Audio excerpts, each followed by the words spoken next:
What's up guys, you are watching Sid Gaming and today we are going to talk about the PS4 error E-82000171. It's a credit card error invalid. You get the error like credit card invalid, information invalid. So go to the settings and here account management, then you just go to the account information and then you just go to the address. Firstly you just check the region because sometimes the region is different and your credit card information or payment information is different.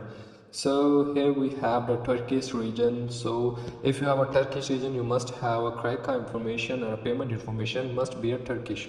If you have a US, then must be a US, and if you have a UK, then UK. Arab countries, you must have a Arab country credit card information or payment information, then it will be works.